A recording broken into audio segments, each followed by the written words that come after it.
Once upon a time, a small bird dropped a grain of cereal into a tree hollow. Although it was just a tiny seed, to the bird it was a precious possession. The bird flew to the tree and asked it to return the grain, but the tree simply laughed and refused. "It's just a grain of cereal. Why should I give it back to you?" Not willing to be looked down upon, the bird decided to ask a carpenter to cut down the tree. The carpenter was surprised and refused. "Just because of a single grain, you want me to chop down a big tree? That's unreasonable." The bird, growing angrier, went to the king to demand justice. But the king also dismissed the issue as too trivial and declined to punish the carpenter. At every turn, the little bird faced closed doors, from the arrogant tree to the rational carpenter and the powerful king.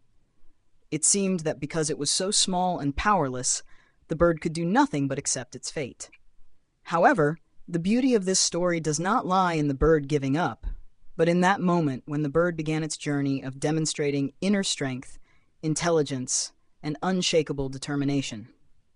And that was the first step toward change.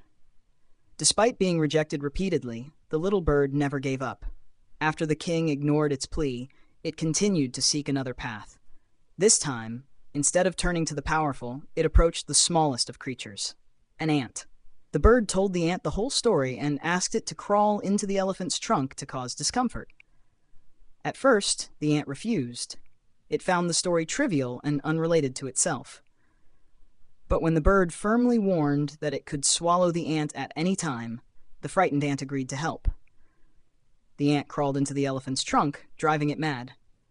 The elephant became agitated and uncontrollable, forcing its handler to intervene. The handler immediately reported the serious situation to the king. The king, alarmed, ordered the carpenter to cut down the tree to calm the chaos. But just at that moment, the once stubborn tree grew afraid and quickly returned the grain to the bird. Thanks to persistence and cleverness, the bird had created a powerful chain reaction. From one small act persuading an ant, the entire series of events shifted. This proves that when you lack strength, use intelligence. When you have no power, leverage creativity and connections. The bird did not need to defeat the tree, the carpenter, or the king directly. It only needed one smart move for everything else to change on its own. That is the true power of persistence and strategic thinking.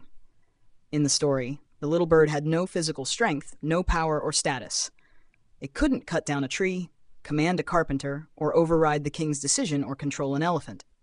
But that very limitation reveals a profound truth. True power lies not in the physical, but in intellect and adaptability.